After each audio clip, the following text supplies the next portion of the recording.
Hi guys, welcome to my channel. My name is Blessing and I'm a Nigerian that just recently moved to Japan. And in this video I'll be talking about my experience the first time I got to this country. Yeah, it was a really terrible experience. It was really bad. Never in a thousand years I had, when you're coming to a new place, yeah, when you're coming to a new country, you're traveling, you're going to a new place, you're definitely going to have this expectations, yeah. You're going to have these imaginations of how things are going to turn out, it might not play out exactly the way you imagine, but like something close to it, right? This was entirely different from what I imagined it was going to be. It was totally different. And by the way, I'm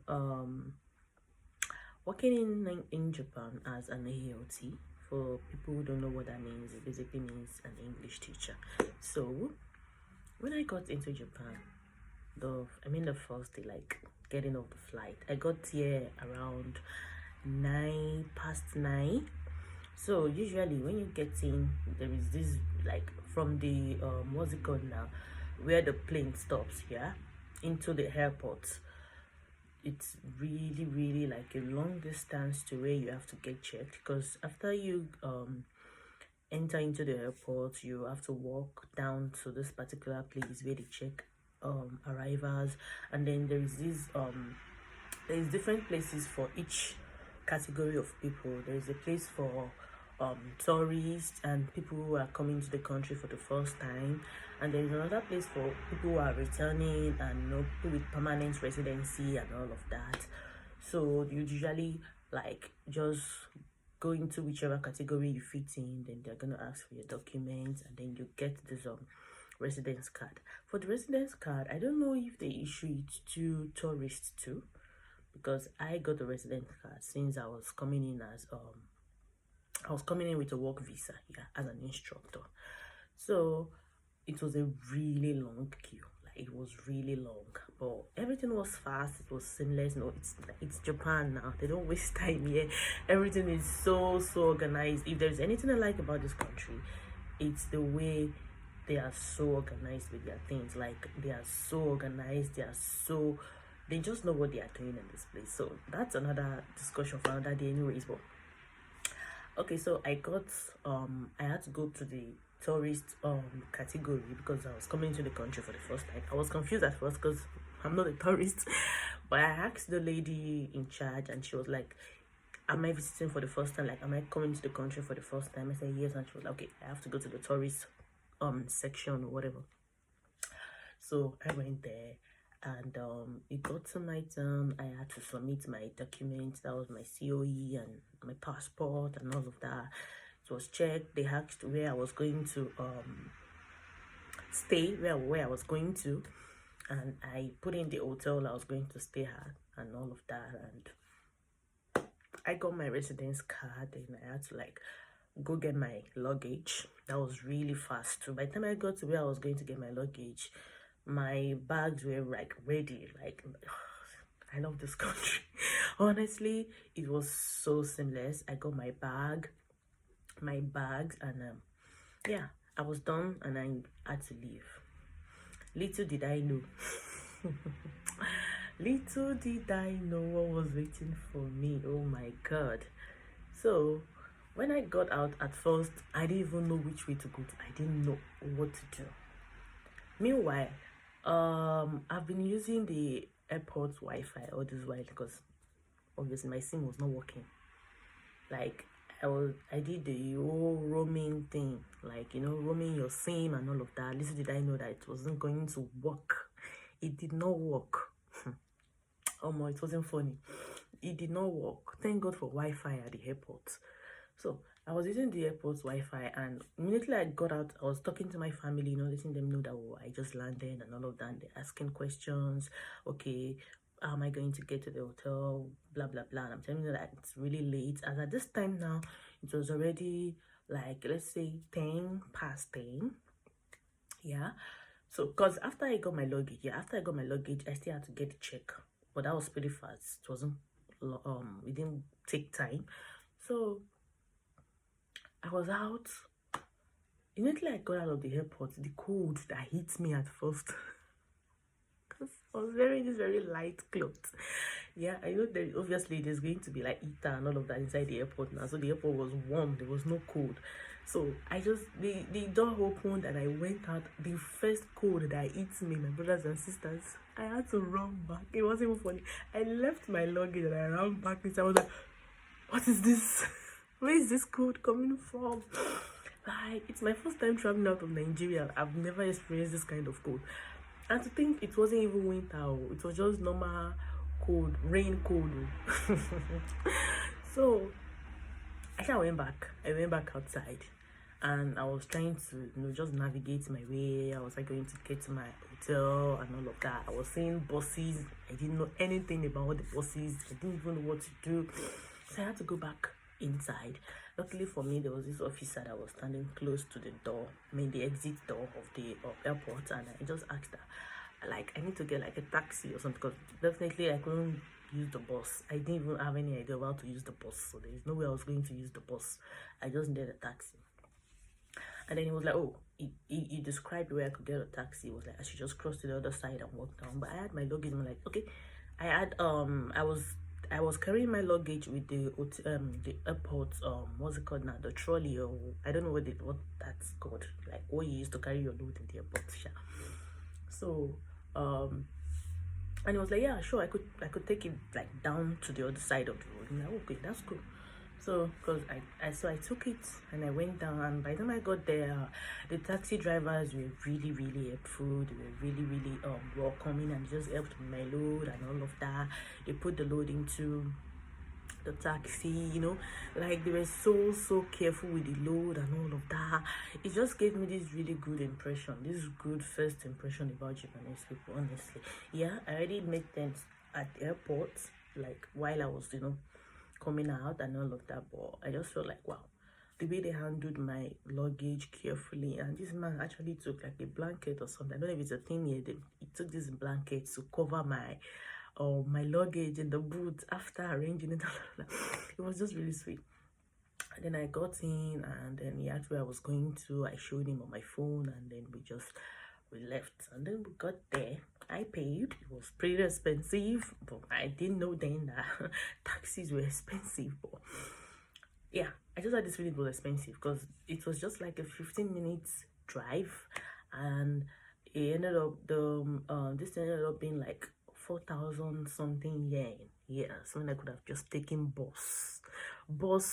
You can just imagine how much bus is. Bus from the airport to where the hotel was like around, I think, 150 yen. Imagine 150 yen. Compare 150 yen to 4,000 plus.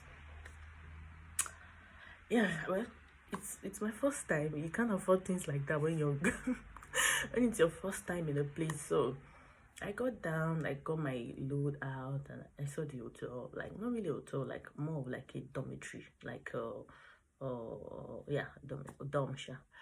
So I saw this guy. I was sitting outside. I think it was like an Indian or something, but something like that. I'm like, oh, and I was asking him like, yeah, like, I actually thought it was the owner of the place. So I was asking him if the place was open, and he was like, yeah, sure, yeah, it's open, I can come in. Okay. So I took my load. I had 3 big luggages, 1 hand luggage and 1 carry-on. So my hands were full, like really full.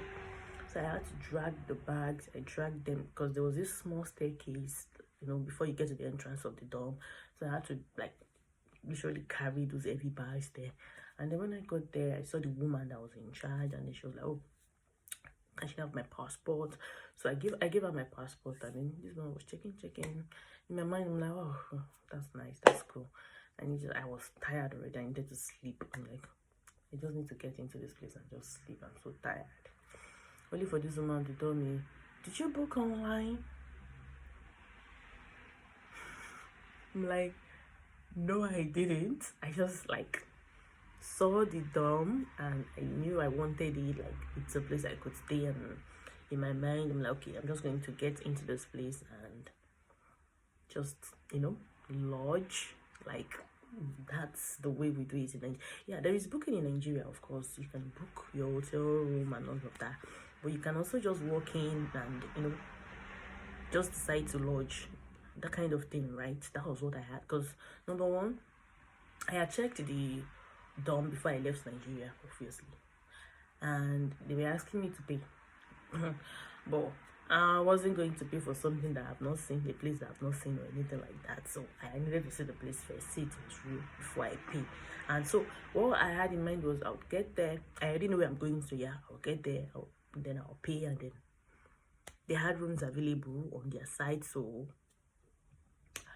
only for this woman to tell me I didn't book online, so I can't lodge.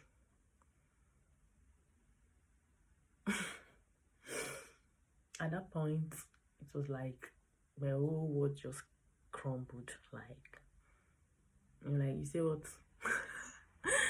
And then I was like, okay, I can pay. Like, I can, yeah, I didn't book, but I still want the room, and I can just like pay right now and just get it. And we were like, no, you have to book online. That they don't take in walk-in guests. I have to book online first, and aside that, they are fully booked. Like, excuse me, fully booked. I went on their site. Meanwhile, this time around now, you know, I did leave the airport and I don't have Wi-Fi. I mean, I don't have data. I was using the dorm's Wi-Fi now. Luckily for me, the dorm had the Wi-Fi. I was using the dorm's Wi-Fi.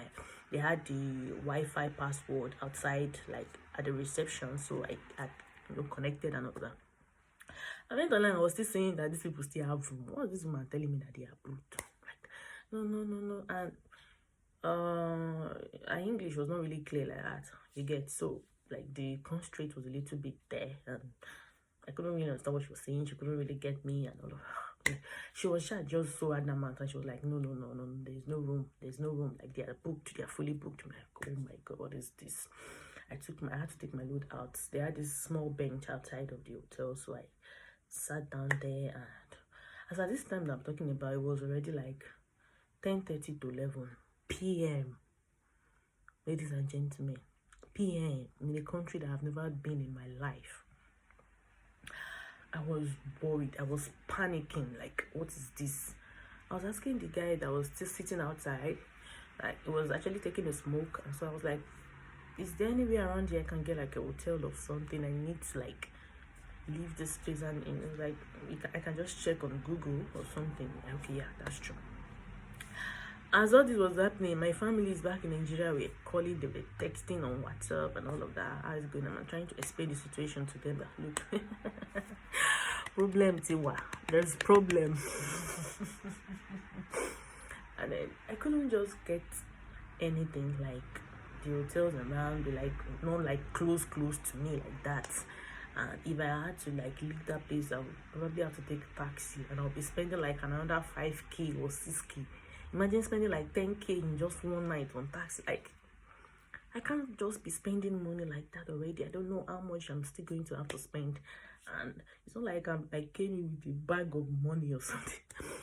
So I was really excuse me, I was really reluctant with spending money, or like just, so my brothers were like, okay, maybe they could just try and help me book online and pay, then they will come pick me, because there was some of the hotels that we saw online that had pickups, like they would come pick you up wherever you are, that kind of thing.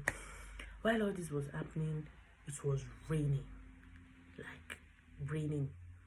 By the time I got to the dorm, the rain hadn't started then. I think it just stopped, because like there was cold, so the rain had just stopped then. But by the time I'll be doing the whole thing with the woman and coming out back, this rain had started again, and it was just like a drizzle.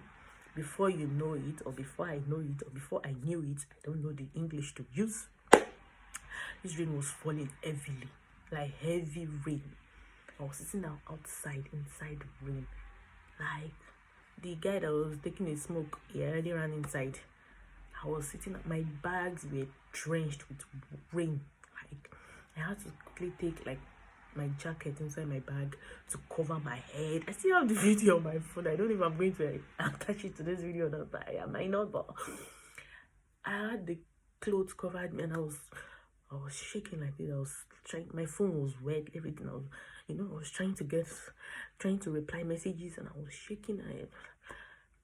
heavy rain, and it was windy. And if there's something about rain in Japan, will not fall the normal way. It will come with wind, like wind that will blow your umbrella off like this. So imagine that kind of rain. I was sitting outside, the rain was I was drenched in the rain. Oh my god. At that moment, what was in my mind was like, everything I was going on in my mind was, I probably made a mistake. I shouldn't have come. I should have just stayed back in Nigeria. You know that moment, like when everything is eating you all of a sudden, like this is not what I planned for. I didn't plan for this. And then my mom like, oh my god, I'm actually alone in this country right now. And I was really alone because I did not know anybody. I didn't have friends, I didn't have family, nobody. I was like alone. There was nobody that could come to my aid. Like, you need to see how scared I was panicking, I was crying.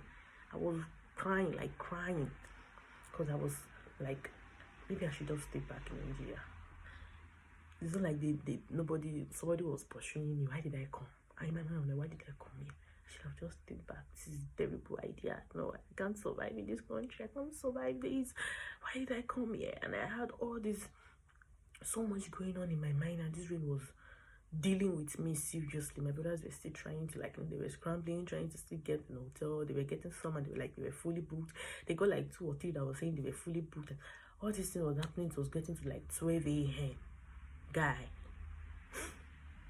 you know, at some point I just like, you know what, I'm just going to sleep here, because number one, I couldn't leave that hotel or the dorm because of their Wi-Fi. You get me now? I couldn't leave. That was the funny part for me. That was the reason why I could only rely on my brothers to like help me with the hotel, because I couldn't leave. The moment I leave that place, I get disconnected. I can't do anything. I can't get in touch with family at home. I can't Google. I can't find my. And if there is anything about this place, you can't survive in this country without internet. You need internet. You need Google Map. Anywhere you're going, even for work, for whatever anywhere you're going, you need Google Map, because you're going to need the train. And for train is timing, and there are different lines of train, so you need like Google Map to tell you which train to get on, the time it's going to come, and all of that. So there was no way I could survive. I should have gotten a SIM at the airport before leaving, but I didn't know at that time. So later I was getting to find out after I met some Nigerians here. You see, the power of information. Honestly, the power of information. I feel like that was one thing that affected me when I got here at first. I didn't have anybody. Like I didn't have any community. Usually this kind of thing, you have a community, right, on WhatsApp or Telegram or Facebook, where they'll be giving you information and all of that. But I searched and searched. I couldn't get one. The ones I was seeing on Facebook were not helpful. I couldn't get any WhatsApp group. I couldn't get any Telegram group, and it really affected me because I couldn't get any information. Now, I should have gotten, the moment I landed at the airport, I should have gotten my SIM, and so that I can stay connected. I didn't know. I had no idea. My mind was like the roaming thing was going to work or something. I was still being the illusion that okay, maybe it just wasn't working in the hotel. I mean, in the airport. That maybe when I get into the city to start working, or maybe it needed time to work. I didn't know that this thing is not even going to work. Like, not going to work. I was still there. Like, I was telling my brothers, like, I can't leave this place. If I leave this place, I'm going to get disconnected. I won't be able to call. I won't be able to text.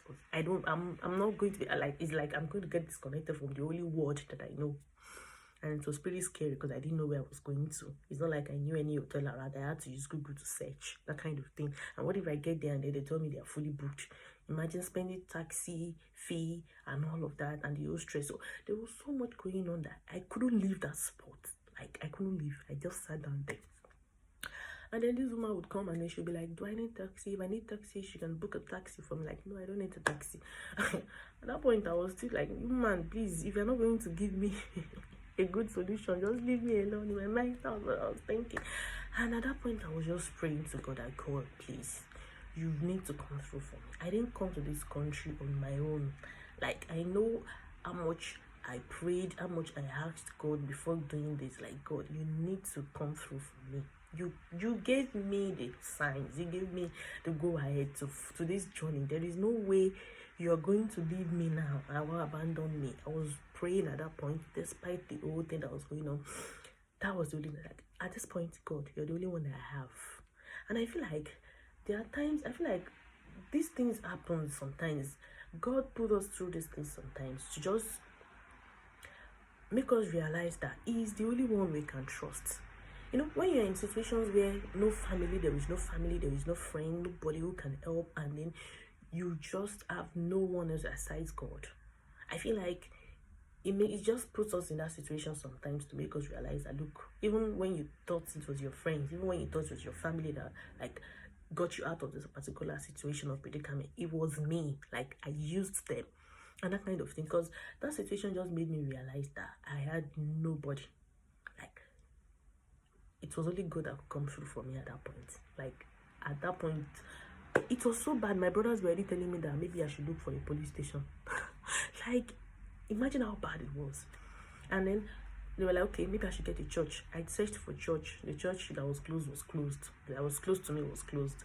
Like, their churches here are not like Nigerians, Nigeria, where you can like walk in at any time. Their churches here are closed. The only time they are open is when there is service, because most of the time the building is not like a building that is fully owned by this church. Like, it's more of like a rented place or something, or a small space. So you get, I couldn't get to church. Police station, okay.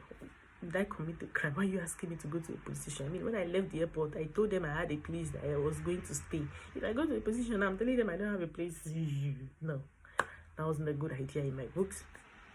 And all of a sudden, this woman just came out again, and then she was like, do I want to stay for the night? Like, she can like get just prepare a room for me where I can stay for the night, or something, like a space that she was like, she has a bed space that I can actually stay for the night.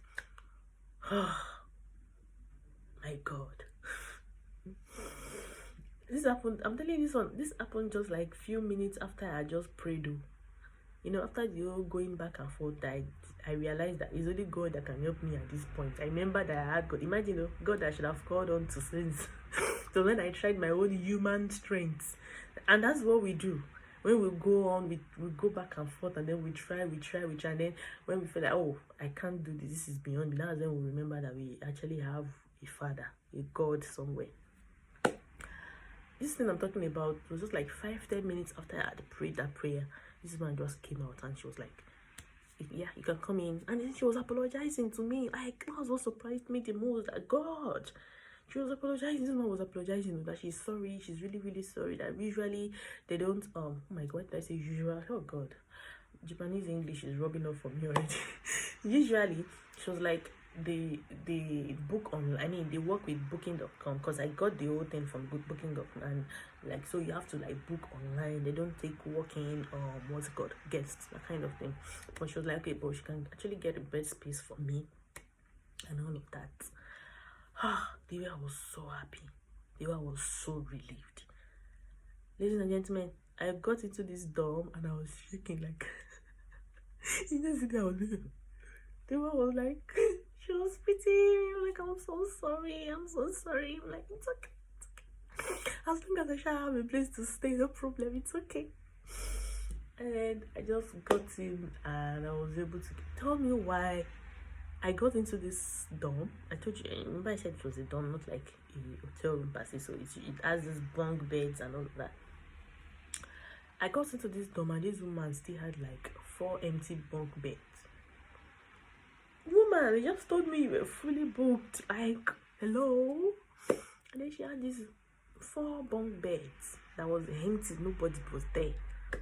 But I get a point. I feel like since they have to book online, maybe people are still going to book online, so she can't say it's there is like an empty space or something. I don't know, but really at that point I was just grateful that I finally got a place. I didn't even have strength to even be angry or to even judge anybody.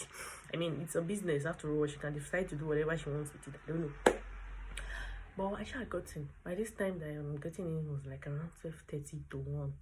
That was when I was finally able to get in. I had to like change my clothes, and then she told me like, checkout tomorrow was 10 a.m. So I paid, I think I paid for 2 days. Yeah, I paid for 2 days, and I was just able to like relax. I got in and I just texted my family that I've gotten in. No, this woman's finally let me in. Everybody was happy, like, thank God, thank God, thank God, oh my God, thank goodness. And everybody was just really happy and relieved and all of that.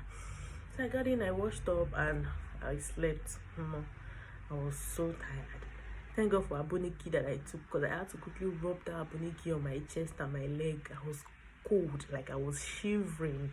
So guys, that's one of the bad experiences I have when I first got into this country. There's still so much more. Like, I saw shege, like the first 2 weeks that I got in here, it was as if after one shege like this, another one will just come. After one, like, at some point I'm like, wait, is it only me? What's going on? God, why are you putting me through this? I know you put us through problems sometimes just to make us learn or to make us see a bigger picture or something, but this is getting so much for me, please. I was telling God at some point that you say you will not give us problems that is more than our strength, that is more than what we can handle. This is becoming more than I can handle. Please, just I need a break. But I don't know, maybe I could do a video about that some other time if you guys would like to hear, because this was just like a tip of the iceberg of more things that I actually faced. But if there is anything that I'm grateful to God for, I learned a lot throughout the period. It was like a trying period for me. It was really a trying period for me, and I learned a lot, and it made me see things in a different perspective. It made me grow, and it really taught me patience. It taught me humility, and I feel like these were things that God really wanted me to learn. God wanted me to see, and I'm just grateful. And I'm in a better place now, of course, and I'm still, things are still not perfect yet. Being alone in a new country, it's my first time traveling out of Nigeria. I'm all alone here, no family, no friends. I'm just making friends. I'm just beginning to make friends and all of that.